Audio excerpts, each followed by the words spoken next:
Students, question number 6 exercise 8.1 का, यदि angle A और बी न्यून कोण हैं तो कॉस ए और is equal to cos B, तो दिखाइए कि एंगल ए बराबर एंगल बी के है। ये हमने एक ट्राइंगल बना लिया कॉस ए के लिए क्या है, ये बेस है, आधार है, ठीक है ना, और ये वाला लंब है, तो कॉस की वैल्यू क्या निकल कर आती है, आधार हो गया ए सी और कर्ण हो गया ए बी कॉस ए के लिए, और बी के लिए क्या हो गया, बी के लिए एंगल बी के लिए बी सी आधार हो गया, तो बी सी को ऊपर लिख दिया और ए बी कर्ण, ठीक है। अब क्वेश्चन कहता है कि कॉस ए बराबर कॉस बी के है, ये हमको दिया गया है, तो इन दोनों कॉस ए और बी को हमने इक्वल लिख दिया, यानी ये ए सी अपॉन ए बी बराबर किसके हो गया, B C upon A B के, ए बी से ए बी कैंसिल हो जाता है, तो ए सी बराबर बी सी के, यानी ए सी भुजा और बी सी भुजा ये दोनों क्या हो गई बराबर।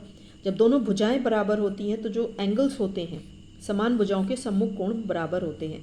अगर दोनों भुजाएं बराबर हैं तो इनके जो सम्मुख कोण होंगे वो बराबर होते हैं, तो एंगल ए बराबर हो गया एंगल बी के। क्वेश्चन नंबर 7 देखिए, यदि कॉट थीटा का मान दे रखा है 7/8, तो आपको इस वाले एक्सप्रेशन का मान और कॉट स्क्वायर थीटा का मान निकालना है। मैं पहले सेकंड पार्ट कर रही हूँ। कॉट स्क्वायर थीटा में यहाँ सिर्फ स्क्वायर है, पावर 2, तो 7/8 का हम यहाँ स्क्वायर कर देंगे, तो 7 का स्क्वायर 49 एंड 8 का स्क्वायर 64, ये आपका आंसर हो जाता है। अभी हम फर्स्ट वाला सॉल्व करते हैं, किस तरह से करेंगे। कॉट थीटा कितना हो गया, 7/8 हमको गिवन है।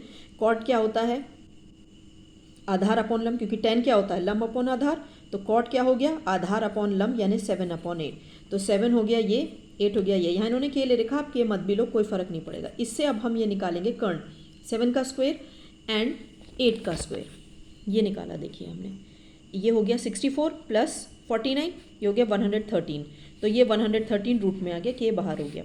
अब यहाँ से हम साइन थीटा और कॉस थीटा निकाल लें। साइन थीटा निकालने के लिए क्या करेंगे, करनी तो चाहिए था हमें।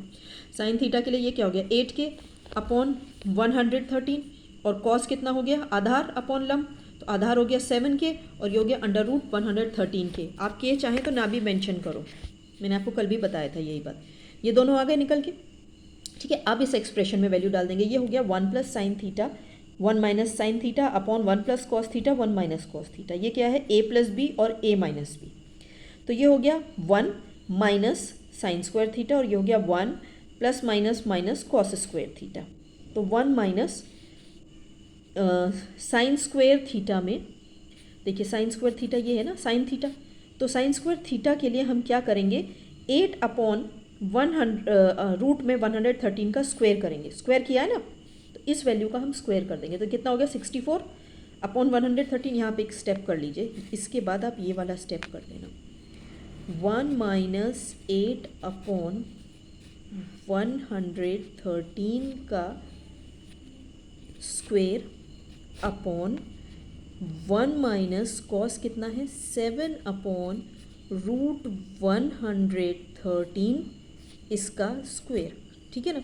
तो ये निकल के क्या आ जाएगा, 7 का 49, ये हो गया 113, 64 और 113, एलसीएम क्या आ गया 113, ऊपर कितना चला जाएगा 113, अब माइनस 64 और 113 माइनस 49, ये दोनों डिनोमिनेटर कट जाएंगे आपस में, क्या बचेगा 113 में 64 काटा 49 एंड 113 में से 49 काटा 64।